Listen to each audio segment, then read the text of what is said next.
ينتهي الجدل بين الجزائريين بعد اعتذار رسمي لرئيس الوزراء أحمد يحيى للسعودية على لافتة رفعها مناصرو فريق عين مليلة التي اعتبرتها السعودية مسيئة للملك سلمان بن عبد العزيز. الشرطة الجزائرية استدعت عددا من أنصار فريق عين مليلة للكشف عن سؤال من صمم هذه اللافتة.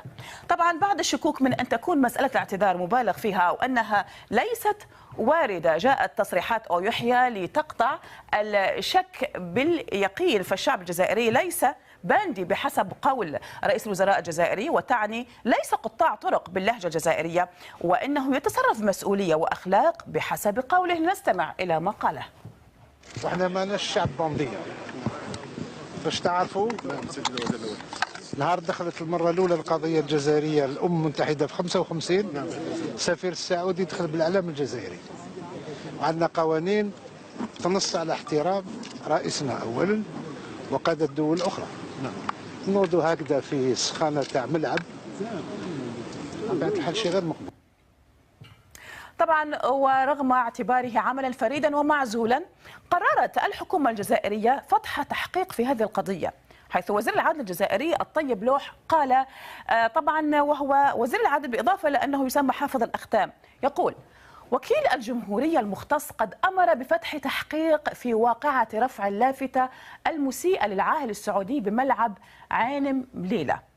التغريدات طبعا جاءت مواكبة لبعضها من يعترض، بعضها من يؤيد، ولكن بعضها جاء مؤكدا للكلام، كلام المسؤولين الجزائريين. السفير السعودي غرد قائلا، وهو سامي عبد الله صالح، يقول: قدم دولة رئيس الوزراء الجزائري بعد لقائه اليوم بمعالي رئيس مجلس الشورى في المملكة، قدم له اعتذار الجزائر قيادة وحكومة وشعبا عما بدر من تصرفات غير مسؤولة في إحدى الملاعب، وطبعا جاري اتخاذ اللازم تجاه من قام بذلك وضمان عدم تكراره.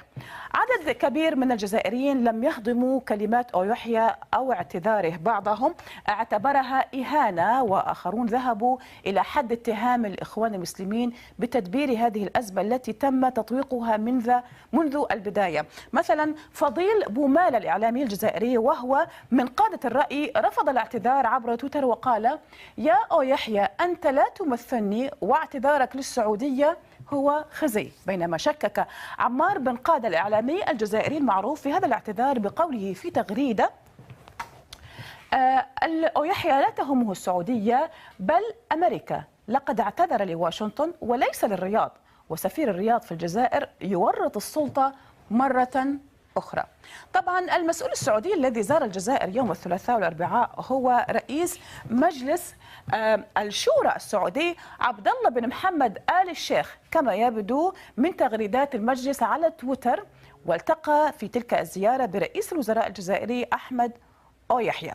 لم يتوقف الأمر هنا، فقد التقى آل الشيخ بالرئيس الجزائري عبد العزيز بوتفليقة بحسب هذه التغريدة على حساب المجلس أيضا في تويتر. ولم يعرف ما إن كانت الرئاسة الجزائرية أيضا تطرقت إلى موضوع الاعتذار واللافتة التي اعتبرت مسيئة للملك السعودي الملك سلمان. هذه القضية شغلت قادة الرأي في كلا البلدين، وقد تحرك أنور مالك وهو عسكري سابق وناشط على المنصات، وهو معروف بكتاباته المناهضة لإيران، باتهام أنصار فريق جمعية عين مليلة بأنهم مرتبطون بالإخوان المسلمين التي يمثلها حزب مجتمع السلم في الجزائر. لكن رد عليه كما نرى في هذا المنشور، أحدهم يقول: أنا من صمم التيفو، وبمعنى هذه اللافتة أو هذا ولا علاقة لي بالإخوان المسلمين، ووصفه بالكذاب. BBC علمت أن من صمموا هذه اللافتة مجموعتان محددتان من أنصار فريق جمعية عين مليلة، وليس كلهم من الألتراس، لكنهم أغلقوا مواقعهم على تويتر وفيسبوك بعد شروع الشرطة في تحقيقاتها لتحديد هويتهم. هنا في هذه الصورة رسالة استدعاء للتحقيقات أرسلتها الشرطة الجزائرية للسيد جلال لوز، ناشط سياسي جزائري من أنصار الفريق، وقد اتهم بأنه هو من كتب اللافتة وأنه على علاقة بالإخوان المسلمين. الشرطة استمعت لعدد غير محدد من شباب عين مليلة دون أن تتوصل إلى أي نتيجة. طبعا معنا عبر سكايب من عين مليلة الجزائر الناشط السياسي والحقوقي سيد جلال لوز. مرحبا بك سيد جلال وشكرا على المشاركة. هل أنت بالفعل من قام بكتابة هذه اللافتة أو رسمها؟ تحية لكم. أولا أنا وضحت في المنشور أنه ليست لي علاقة بتصميم اللافتة التي صممتها مجموعة الألتراس الخاصة بالفريق، وقد وضحت قبل قليل الادعاءات التي يقولها الدكتور أو الأستاذ أنور مالك حول كوني أني أتبع جماعة الإخوان أو جماعة سياسية أخرى، وهذا ما أدليت به في التحقيقات. ولكن يعني هذه اللافتة بصورتها التي ظهرت عليها، لماذا يدخل الألتراس يعني قضية سياسية أو العلاقات الدبلوماسية بين الجزائر والسعودية على المحك برأيك؟ اولا هذه اللافتة يعني اعطيت اكثر من حجمها يعني، والدليل يعني عدم تعاطي السفارة الامريكية مع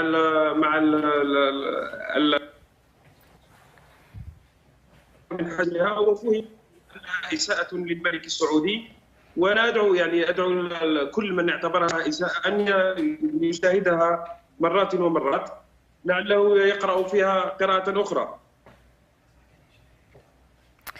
سيد جمال، يعني إذا كنت معي وأعتقد أن هناك قطعا ولكنك ما زلت معي في هذا الإطار، يعني لماذا ألقيت باللائمة أو المسؤولية على الإخوان المسلمين بأنهم وراء هذه اللافتة إذن؟